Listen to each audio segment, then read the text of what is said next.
खैनी, पान, गुटखा, पान मसाला सब जानलेवा हैं। यार मुकेश की वीडियो किसने लगा दी? अपन तो यहाँ पे वीलॉगिंग करने आए। हेलो गाइस, मेरा नाम सूरज संधे है एंड मैं अभी अमेरिका में रह रहा हूँ। मैं यहाँ पे मास्टर्स करने के लिए आया था and after completing my masters now I am doing a job. तो लाइफ में कुछ समथिंग इंटरेस्टिंग एंड फन करने के लिए मैंने ये वीलॉगिंग चैनल खोला है जिसका नाम है Suraj Sandhe vlogs and welcome to my channel guys. तो एक्चुअली ये चैनल में मैंने मोस्टली बताया कि अमेरिका में लाइफ कैसी है, यहाँ के पीपल्स कैसे हैं, यहाँ का कल्चर कैसा है, यहाँ के फन फैक्ट्स एंड एडवेंचरस चीज़ें, इसकी मैं इन्फॉर्मेशन दूंगा और इसका एक्सपीरियंस मैं आपको देने की कोशिश करूंगा। First of all like America में मतलब बहुत मस्त आर्किटेक्चर है, यहाँ के जो एडवेंचरस बड़ी बड़ी जो सिटीज़ है उसका मैं एक्सपीरियंस भी आपको देने की कोशिश करूंगा जो मैंने विजिट किए रिसेंटली और मैं फ्यूचर में करूंगा। तो बहुत ये वीलॉग इंटरेस्टिंग रहने वाला है और आपको बहुत मजा आएगा देख के। तो गाइज इसके पहले मैं आपको एक वीडियो दिखाना चाहूंगा जो मेरी फ्लैशबैक स्टोरी है, जहाँ पे मैंने कुछ दिखाया कि मैंने कैसे कौन सी प्रोसेस की, उस टाइम पे मैं कैसा था और अभी मैं कैसा हूँ। तो जो those changes are so amazing, so hope you would like it. मिलते हैं इसके बाद।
ब्यूटीफुल अमेरिका है गाइस एंड मैं मेरे व्लॉगिंग के जरिए आपको ये दिखाने की कोशिश करूंगा। This is my first video और इसको करते हुए मैं बहुत एक्साइटेड हूँ क्योंकि ये चीज़ मेरे को बहुत टाइम से करनी थी और now I am doing this और दिखाना था कि मतलब अमेरिकन ड्रीम कैसा रहता है, क्या होता है, क्या मजेदार चीजें होती। तो ये मेरी वीडियो में आपको देखने मिलेगी। तुम बहुत मस्त काम करते हैं मकसूद भाई। हम मालूम है तेरे बाप को मत सिखा, चल। और ये मेरी फर्स्ट व्लॉगिंग वीडियो है, तो इसमें मैंने बहुत सारी चीजें कवर की है कि कैसी मेरी जर्नी रही फ्रॉम इंडिया टू अमेरिका, कौन से मैंने प्रोसीजर की, फॉर एग्जांपल मेरी admission process, financial process, visa process, and कि जब मैं यहाँ पे आया अमेरिका में तो इनिशियल डेज में मैंने कौन से चैलेंजेस फेस किए related to my masters degree and food और समथिंग। तो इसके बारे में मैं मजेदार मजेदार किस्से और चीजें आपको बताऊंगा जो आपको मतलब बहुत हेल्प होंगे। जब आपका भी ये ड्रीम है कि आपको भी अमेरिका आना है, मास्टर्स डिग्री लेनी है और यहाँ पे सेटल होकर ड्रीम जॉब करना है, तो मेरी वीडियोस आपके लिए बहुत अच्छी रेफरेंस रहेंगी and I hope it will definitely help you. तो यही मेरा मतलब एम रहेगा। तो another point making this video guys कि मैं जब मेरी मास्टर्स की प्रिपरेशन कर रहा था और उस टाइम पे मेरे को ऐसा कुछ पर्टिकुलर इन्फॉर्मेशन इंटरनेट पे या गूगल पे मिल नहीं रही थी रिलेटेड टू मैकेनिकल इंजीनियर, जिसमें मैं प्रोसीजर समझूं या कौन सा इंटरेस्ट एरियाज है यूनिवर्सिटीज के बारे में थी। तो वो चीज को अवॉइड करने के लिए मतलब मैं यूट्यूब के वीडियोस देखता था, बट वहां पे भी ऐसा मतलब पर्टिकुलरली और मैकेनिकल इंजीनियर्स कुछ नहीं मिलता था। मोस्टली जो इन्फॉर्मेशन फोकस रहने की वो कंप्यूटर साइंस और इसके रिलेटेड। तो साला ये दुख का खत्म नहीं होता बे। That time like I was realized कि जब मैं मेरी गोल्स अचीव करूंगा तो मैं भी एक यूट्यूब चैनल खोलूंगा और उसके जरिए मैं मतलब मैकेनिकल्स को अच्छे से गाइड करूंगा, जो मेरा मोस्टली इंटरेस्टिंग एरिया रहेगा। एंड इसके लिए मतलब मैं बहुत खुश हूँ कि मैं किसको तो गाइडेंस कर रहा और इन्फॉर्मेशन दे रहा जो स्टूडेंट यहाँ पे आना चाह रहे और अमेरिकन ड्रीम जीना चाह रहे, तो उनको मतलब बहुत सारा अच्छी गुड रेफरेंस मिलेंगे इस वीडियो के जरिए।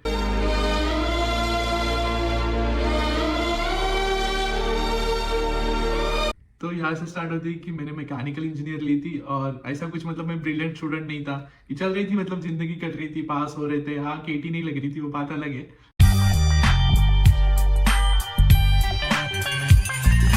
बट हो रहा था। फिर अरे ऐसा कुछ मेरे को गाइडेंस भी नहीं था जैसे मतलब नॉर्मल घर में रहते उनके भाई लोग, मेरे भी घर में भाई लोग थे बट वो भी कुछ ऐसे मतलब गोल्ड मेडलिस्ट नहीं थे। अब देख तू, अब देख तू, अब तू गया बेटा, अब तू गया, देख तेरी औकात मैं दिखाता हूँ तुझे, देख।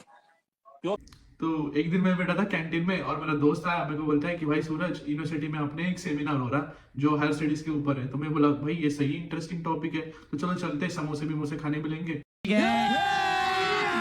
अभी मजा आएगा ना भिड़ो। और तो हम चले गए वहां पे जाने के बाद मतलब इतना मस्त बेस्ट सेमिनार हुआ जिसमें बहुत सारी इन्फॉर्मेशन दी, करियर ऑप्शंस बताए या हायर स्टडीज के कौन सी कंट्रीज में जा सकते, कौन से टाइप के वीजा रहते, जिससे मतलब मैं बहुत इंस्पायर हुआ। मेरे को लगा कि भाई ये सच में इंटरेस्टिंग है। आफ्टर इंजीनियरिंग मतलब ये भी ऑप्शंस है जो आप एक्सप्लोर कर सकते और बहुत सारी एडवेंचरस चीजें कर सकते, आप एक मास्टर्स ग्रेड डिग्री ले सकते पर्टिकुलर आपके इंटरेस्ट एरियाज में। तो वो चीज मेरे को बहुत मतलब अट्रैक्टिव लगी, तो मैंने मेरा गोल वही सेट कर लिया कि हाँ मेरे को ये चीज करनी है आगे चल के। एंड अनदर थिंग तो पैसा वो तो है पैसा ही पैसा होगा। तो दो एग्जाम रहती basically, GRE and TOEFL. GRE based रहती कि मैथ्स और इंग्लिश इसके रिलेटेड, जो 3 आवर्स की एग्जाम रहती जिसका प्रिपरेशन आप 6 मंथ में कर सकते हैं और अच्छे खासे मार्क्स लेके पास हो सकते हैं। सेकंड एग्जाम रहती है टोफल।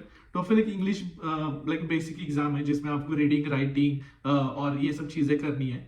तो मतलब ये दोनों एग्जाम आपको 6 महीने में आप पास करके दे सकते हैं और अच्छी यूनिवर्सिटी में एडमिशन ले सकते हैं। एडमिशन प्रोसेस ऑलमोस्ट ये मतलब मिड प्रोसेस है जो बहुत इंटरेस्टिंग होने लगा, क्योंकि इसमें मेरे को समझ आ रहा कि कौन से यूनिवर्सिटी में मेरे को जाना है, कौन सी यूनिवर्सिटी में मेरे को एडमिशन मिलेगा, मेरा इंटरेस्ट एरिया क्या है, कौन से कोर्सेज बेस्ट है। तो बहुत मतलब बहुत इंटरेस्टिंग था। तो मैं ये प्रोसीजर के लिए कुछ इनपुट्स लगते हैं जैसे तुम्हारे एग्जाम्स के कोर्स और एक मतलब लेटर आता है जिसको बोलते हैं एसओपी, और ये लेटर आपको लिखना होता। और सबसे डिफिकल्ट पार्ट ये लेटर का ये रहता, ये लेटर आपको आपके बारे में लिखना रहता, जो मतलब बहुत डिफिकल्ट है। मैंने एसओपी लिखा था और ऐसे करके मैंने कुछ यूनिवर्सिटी चूज की थी बहुत सर्च करके और मेरे सीनियर से बात करके, जो मतलब प्रायोरिटी रहनी चाहिए, बहुत इंपॉर्टेंट रहता सीनियर से बात करना और गूगल पे सर्च मारना, उस यूनिवर्सिटी के बारे में इंफॉर्मेशन लेना, वहाँ के मैकेनिकल कोर्सेज कौन से है, उस कोर्स में मतलब स्पेशल एरियाज कौन से हैं, स्पेशल तुम्हारे इंटरेस्ट एरियाज में कौन से कोर्सेस आते हैं, उसके क्रेडिट्स कितने, बाकी फैकल्टी लिस्ट मतलब प्रोफेसर, उनका इंटरेस्ट एरिया, उनके रिसर्च एरियाज, उनका रेटिंग। सो ये सब चीजें देख के मतलब मैंने कुछ यूनिवर्सिटीज लिस्ट आउट की थी और उसमें मैंने एप्लीकेशन किया था। 1 महीने के बाद मेरे को एक एडमिशन आया एक यूनिवर्सिटी से, जो मतलब बहुत मस्त यूनिवर्सिटी जो थी और टेक्सास में ही थी, जिसका नाम है टेक्सास टेक यूनिवर्सिटी। और वहाँ पे वहाँ से मेरे को एडमिशन आया तो मैं बहुत खुश हो गया और मैंने सबको मेरे ये इन्फॉर्मेशन दे दी कि मेरे को एडमिशन मिला है और ये। और दूसरा मतलब उसमें एक अच्छी बात हुई कि मेरे को वहाँ पे ये मिली स्कॉलरशिप। तो स्कॉलरशिप का फंडा कैसा रहता, कुछ यूनिवर्सिटी स्कॉलरशिप देती बच्चों को on the basis of their merits, their scores और उनके एसओपी के लेटर पे कि वो लड़के में और लड़की में कितना पोटेंशियल है एडमिशन को लेके और हमारे कोर्स को लेके। जब एक आधा कैंडिडेट उनको पसंद आया तो वो स्कॉलरशिप दे देते। तो वैसे ही मतलब मेरे को मिली। कुछ कुछ यूनिवर्सिटी से कैसे रहता है, आपको बात करनी पड़ती है, वहां पे एक ग्रेजुएट स्कूल करके कांटेक्ट रहता है, जिसको वो डिपार्टमेंट को आप कांटेक्ट कर सकते हैं, उनसे बात कर सकते हैं और उनको बोल सकते हैं कि मैं ऐसे ऐसे मतलब एरिया से बिलोंग करता हूँ, इंडिया से या कौन से भी कंट्रीज से, और मेरे को ये कोर्स करना है जो इंटरेस्टिंग है या कि फैकल्टी मेरे को बहुत पसंद है, मैं उनके टच में हूँ। और इसके लिए मतलब जब मेरे को कुछ फाइनेंशियल एड मिलेगा। बात तो सही है। स्टेप 2 कंप्लीट होने के बाद गाइस स्टेप 3 आती है वीजा प्रोसेस, जो बहुत मतलब थ्रिलिंग रहती। ये थ्रिलिंग क्यों रहती, क्योंकि आप जो कंट्री में जा रहे हैं तो वहां की कंट्री आपको परमिशन देती कि नहीं वो कंट्रीज में स्टूडेंट मतलब F1 वीजा लेने के लिए, और जो भी वो कंट्री का पर्टिकुलर स्टूडेंट वीजा रहेगा उसके लिए। तो मेरे केस में तो F1 वीजा था। वो प्रोसीजर मैं आपको बताऊंगा कि मेरी कैसी थी, कैसा एक्सपीरियंस था। सेकेंड थिंग की उसकी पूरी मतलब डिस्क्रिप्शन की क्या रहता है F1 वीजा अमेरिका के लिए, वो लिंक मैंने नीचे डिस्क्रिप्शन में दी है कि वहां जाके आप समझ सकते कि ये प्रोसीजर में कौन सा डॉक्यूमेंट रखते हैं, कैसी प्रोसीजर होती है, कौन सी ऑनलाइन अपॉइंटमेंट्स आपको लेनी पड़ती। तो कैसा रहता गाइस, फर्स्ट स्टेप की यहाँ पे 2 डॉक्यूमेंट इंपॉर्टेंट रहते हैं, I-20 और तुम्हारा DS-160 फॉर्म जो वीजा के वेबसाइट पे रहता। तो I-20 तो कैसा कि वो एक डॉक्यूमेंट रहता जो यूनिवर्सिटी से मिलता। उसके लिए आपको जब आपका एडमिशन आता यूनिवर्सिटी से तो तुरंत ही आपको मतलब यूनिवर्सिटी को फाइनेंशियल डॉक्यूमेंट्स भेजना पड़ते। मतलब समझो आपने लोन लिया है एक आधे पर्टिकुलर बैंक से, तो उसके प्रूफ्स, वो लोन के डॉक्यूमेंट्स भेजने पड़ते, या आपके पास FD है तो वो आपको भेजनी पड़ती है यूनिवर्सिटी को। तो मतलब लोन के लिए तो आप नॉर्मल बैंक, 2 बैंक्स मोस्टली रहती, गवर्नमेंट और प्राइवेट बैंक।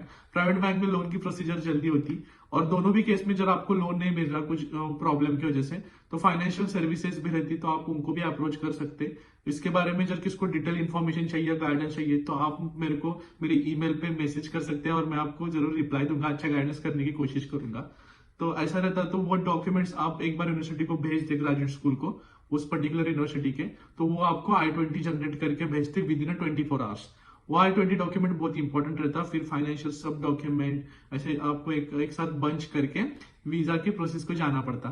तो वीजा में कि पहले तो वो वीजा लेने के लिए वेबसाइट पे जाके वहां के उस पे आपको 2 अपॉइंटमेंट बुक करनी पड़ती। फर्स्ट रहती बायोमेट्रिक, जिस मतलब बायोमेट्रिक चीजें होती, तो फर्स्ट अपॉइंटमेंट उसकी रहती है। सेकंड अपॉइंटमेंट आपका वीजा इंटरव्यू रहता, जिसमें आपको नॉर्मल बेसिक चीजें पूछते हैं कि आप इस यूनिवर्सिटी में क्यों आना चाहते हैं, आपको फाइनेंशियल कौन से डॉक्यूमेंट आपके पास है, या आपका फाइनेंशियल सपोर्ट क्या है, आपका मतलब इस कंट्री को लेके वाई अमेरिका, वाई UK, सो ऐसे क्वेश्चन पूछते। तो उस क्वेश्चंस के आपको अच्छे आंसर्स देने पड़ते, आपको प्रिपरेशन करना पड़ता। वीजा प्रोसेस के लिए स्पेशली अपने इंडिया में 5 कंसुलेट है। एक तो है मुंबई, दिल्ली, कोलकाता, चेन्नई और हैदराबाद। तो मेरे को उस टाइम पे कोविड का टाइम था, तो बहुत मतलब वीजा डेट्स मिलने को बहुत परेशानी हो रही थी। और एक दिन रात को मतलब हम ग्रुप चैट करते थे, जो मतलब मेरे दोस्त थे, हम साथ में मतलब ऐसा बैठते थे और प्लान करते कि ये वीजा वेबसाइट अपन ओपन करेंगे टर्न बाय टर्न, क्योंकि उसमें बहुत सेंसेशन एक ये रहता था कि अपन दिन में कुछ तो 3 या 4 बार अपन ओपन कर सकते थे अपना अकाउंट, उसके बाद वो अकाउंट लॉक होता। तो वो चीज को अवॉइड करने के लिए हम टर्न बाय टर्न ऐसा मतलब शिफ्ट लगाने के दोस्तों में, और फिर कोई तो एक ओपन करने का एक टाइम, पर्टिकुलर टाइम पे, फिर 3 आवर्स के बाद कोई तो दूसरा ओपन करने का, और चेक करने का कहाँ पे स्लॉट्स अवेलेबल है इंटरव्यू के लिए और बायोमेट्रिक के लिए। तो ऐसे करके मतलब मेरे को कोलकाता की लोकेशन मिली थी। मैं तो थक गई भाई। तो अभी वीजा हो गया, एडमिशन हो गया, अभी रेडी टू फ्लाई वाला सीन आता। तो इस सीन में मतलब आपको सबसे पहले अपॉइंटमेंट और रहने की मतलब जगह ढूंढनी पड़ती, जो बहुत इंपॉर्टेंट रहती। अदरवाइज फिर आपको सीनियर से कॉल करना पड़ेगा कि भाई मेरा एडमिशन हो गया, मैं आ रहा हूँ और मेरे को 1 दिन की 2 दिन की जगह दे देना, रहने दे देना। तेरा बाप यहाँ छोड़कर गया था कि तेरी माँ? तो मतलब ऑन कैंपस, ऑफ कैंपस मतलब जो यूनिवर्सिटी के बाहर है, ऑन कैंपस यूनिवर्सिटी के अंदर है। तो एज पर यूर प्रेफरेंस मतलब कॉस्ट और वो सब चीजें, सेफ्टी वगैरह देख के आप चूज कर सकते हैं कि आपको क्या रहना है। मेरे केस में मैंने ऑफ कैंपस चूज किया था, क्योंकि वो लेस कॉस्टली था, सेफ्टी था, अच्छा था, यूनिवर्सिटी के पास में था, तो मतलब वो मेरे लिए बेटर था। तो आप ऐसे मतलब सर्च कर सकते हैं ऑनलाइन जाके यूनिवर्सिटी के आजू बाजू में, और आप सिलेक्ट कर सकते हैं। तो अभी मैं अमेरिका आ गया। सबसे पहले जो मैंने चीज की कि मैं यूनिवर्सिटी में गया, यूनिवर्सिटी में जाने के बाद मैंने एक मेरी आईडी बनवाई। आईडी बनवाने के बाद मैंने मेरे कुछ इंपॉर्टेंट कोर्स थे वो रजिस्टर किए, एंड फिर एक अच्छा खासा स्केड्यूल बन गया, दोस्त बन गए, कोर्सेज समझ में आने लगे। और उसके बाद एक चीज रियलाइज हुई, किसी रूम में बैठ के स्टडी करके फन करके कुछ होने वाला नहीं है, कुछ सीखने वाला नहीं है अपन एक्चुअल रियल लाइफ में का।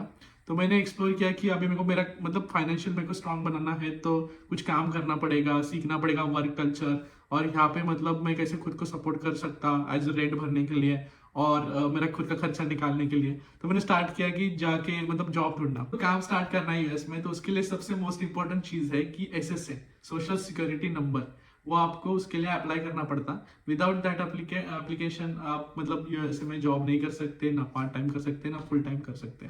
तो उसके लिए मतलब आपको पास एक ऑफर लेटर चाहिए। तो मेरे को लकीली ऑफर लेटर मिल गया था, फिर मैंने SSN के लिए अप्लाई किया और मेरा SSN आया, तब मैंने काम स्टार्ट किया। तो वो डॉक्यूमेंट मोस्ट इंपॉर्टेंट रहता है काम करने के लिए। तो यूनिवर्सिटी में एज स्टूडेंट आप काम करते हुए आप कौन सा मतलब पार्ट टाइम जॉब कर सकते हैं ऑन कैंपस। तो बेसिकली मतलब एक हाई क्लास जॉब रहता जिसमें आप लैब असिस्टेंट बन सकते हैं, रिसर्च असिस्टेंट बन सकते हैं, या टीचिंग असिस्टेंट बन सकते हैं, ग्रेडिंग का काम कर सकते हैं एक आधे प्रोफेसर के अंडर उसका असिस्टेंट बन के। बट कैसा मैं फर्स्ट सेमेस्टर में आया था, ऊपर से थोड़ा लेट आया था, तो मेरा सजेशन यही रहेगा कि जल्दी आपको जैसे एडमिशन मिल जाए तो आप फटाक से आ जाइए। ज़्यादा इसमें टाइम वेस्ट मत करना। फिर डाइनिंग में सर्च किया कि सर्विसेज जो रहती जैसे खाने की सर्विसेज, हाउसिंग की सर्विसेज, तो उसमें मेरे को एक जॉब मिली, एक इटालियन रेस्टोरेंट था वहाँ पे पिज़्ज़ा पास्ता बनाने का। तो गाइज मैंने मतलब इतने वर्स्ट पिज़्ज़ा पास्ता बनाए हैं और अमेरिकन को खिलाए, बड़ा हरामी हो बेटा। कि मैं क्या बोलूँ। बट ठीक है, वो भी काम मैंने कर लिया कुछ 2-3 महीने के बाद। देन नेक्स्ट सेकेंड सेमेस्टर आया कि सेकेंड सेमेस्टर के पहले फिर मैंने ये चीज़ रियलाइज करके जल्दी से जल्दी प्रोफेसर उसको अप्रोच करने चालू किया। तो मैं गया उनसे मतलब बात की कि मेरे को मतलब मैं ऐसे तुम्हारे सब्जेक्ट में इंटरेस्ट हो और मेरे को अच्छा लगेगा कि मैं बीटेक लेवल के स्टूडेंट्स को पढ़ाऊंगा या आपको उस काम में हेल्प करूंगा। तो लकीली मतलब एक प्रोफेसर थे जो कैड कोर्स सिखाते थे, कंप्यूटर एडेड डिजाइन इन मैकेनिकल, जो बहुत अच्छा कोर्स है। तो मेरे को उसकी मतलब उनको असिस्ट करने की अपॉर्चुनिटी मिली। तो मैं ग्रेडिंग का काम, कुछ स्टूडेंट्स के डाउट्स रहेंगे तो ये वो सब करता था। तो उस जरिए से मेरे को कुछ मतलब $1,500 ऐसे पर मंथली मिलते थे। जोर जोर से बोल के लोगों को स्कीमें बता दे। अच्छी खासी जिंदगी जा रही थी। फिर थोड़ा बहुत मैंने सोचा कि थोड़ा फन करते, थोड़ा इंटरेस्टिंग बनाते चीज़ों को। तो मैंने डिसाइड किया कि मेरे को थीसिस करनी है। तो सेकेंड सेमेस्टर में मैंने एक प्रोफेसर को अप्रोच किया। एक हमारी यूनिवर्सिटी में मतलब human centric design research lab करके आती थी, वहाँ पे जाके मैंने प्रोफेसर से बात की कि मेरे को ऐसा इंटरेस्ट है कि मेरे को एक आधे प्रोजेक्ट पे रिसर्च थीसिस करने आपसे मिलेगा क्या। तो उन्होंने बोला यस, हम तुमको एक प्रोजेक्ट दे सकते हैं। तो उन्होंने एक मेरे को प्रोजेक्ट दिया था जिसमें मैंने कुछ चीज़ें डिजाइन की थी। वो मेरा जो डेटा है रिसर्च रिलेटेड वो मैंने नीचे डिस्क्रिप्शन में दिया है। मोस्टली थीसिस क्यों करते हैं बच्चे, क्योंकि थीसिस समझो आप इंडिया से आ रहे हो, आपके पास कोई एक्सपीरियंस नहीं है, तो थीसिस मतलब बेस्ट ऑप्शन है आपके लिए। थीसिस या एक आधे प्रोजेक्ट पे काम करना, प्रोजेक्ट बेस्ड ऐसे कोर्सेस लेना। तो मैंने थीसिस लिया था क्योंकि मेरे को थोड़ा रिसर्च इसमें थोड़ा अच्छा खासा इंटरेस्ट था, और तो मैंने वो फील्ड चूज किया था, जबकि उसमें क्रेडिट सेम ही रहते। और सिर्फ कोर्स करना, थियोरेटिकल सब्जेक्ट करना ये इंपॉर्टेंट नहीं है मास्टर्स लेवल पे। जब आप प्रोजेक्ट बेस्ड कोर्स करते हैं तो आपको मतलब बहुत सारे टूल्स आपके पर्टिकुलर एरिया के रिलेटेड, सब जो आप डिजाइन में कर रहे हैं, तो आपको कुछ सॉफ्टवेयर उसके रिलेटेड आप जब सीखे तो प्रोजेक्ट के रिलेटेड तो बहुत बेटर रहता। तो मैंने ऐसे मतलब प्रोजेक्ट बेस्ड कोर्सेज लिए थे और वही चूज करने चाहिए, मेरा सजेशन रहेगा। तो उसके बाद मेरे बहुत सारे डोर ओपन हो गए अपॉर्चुनिटी जॉब मार्केट में। मैंने जब लास्ट सेमेस्टर में मेरे को जॉब ढूंढनी थी, तो जॉब में मैं जब इंटरव्यू देता था तो उसमें कुछ एक्सपीरियंस, कुछ बिहेवियरल क्वेश्चंस और कुछ टेक्निकल क्वेश्चंस आते थे। तो वो मेरे लिए इजी पड़ते थे क्योंकि मेरे को प्रायर एक्सपीरियंस नहीं था इंडिया में या कौन सी जगह पे। जस्ट मैंने मेरी बीटेक फिनिश करके मैं अमेरिका गया था, तो वो प्रोजेक्ट बेसिस कोर्सेस और कुछ इंटर्नशिप जो मैंने की थी तो उसके मेरे को बहुत हेल्प हुई। और एट द एंड मतलब मेरे को जॉब एंड सब मिल गया जस्ट मेरी डिग्री कंप्लीट होने के बाद। तो ऐसी मतलब बेसिकली मेरी जर्नी रही थी। तो आपको कौन से भी मतलब क्वेश्चंस हो रिलेटेड टू वीज़ा प्रोसेस और मतलब कौन से चैलेंजेस आपको आ सकते हैं अमेरिका में, तो आप मेरे को नीचे जो है ईमेल पर मैसेज डाल सकते हैं, तो मैं आपको उसका रिप्लाई दूंगा, गाइडेंस करूंगा। और कुछ मतलब चीज़ें रहेंगी तो आप मेरे को पूछ सकते हैं फाइनेंशियल इसके उसके रिलेटेड, तो कैसे सॉल्व करनी है, कैसा कम्युनिकेशन करना है यूनिवर्सिटी से और वहाँ पे फाइनेंशियल सर्विस से, तो मैं आपका उसके बारे में भी गाइडेंस कर सकता। और यही मतलब मेरा गोल था इसमें बताना। तो एंजॉय कीजिए कंटेंट। नेक्स्ट वीडियो में लेके आऊँगा समथिंग रिलेटेड टू प्लेसेस और कौन सी बेस्ट प्लेस थी जो मैंने रिसेंटली विजिट की थी, तो वहाँ की कुछ मतलब ब्यूटीफुल चीज़ें दिखाऊंगा और उसके बिहाइंड मतलब क्या था हिस्ट्री वगैरह। तो इसका भी मतलब आपको बताऊंगा इंटरेस्ट थोड़ा क्रिएट करने के लिए। और hope you would like it. So subscribe my channel Suraj Sandhe vlogs और शेयर करिए, एंजॉय करिए।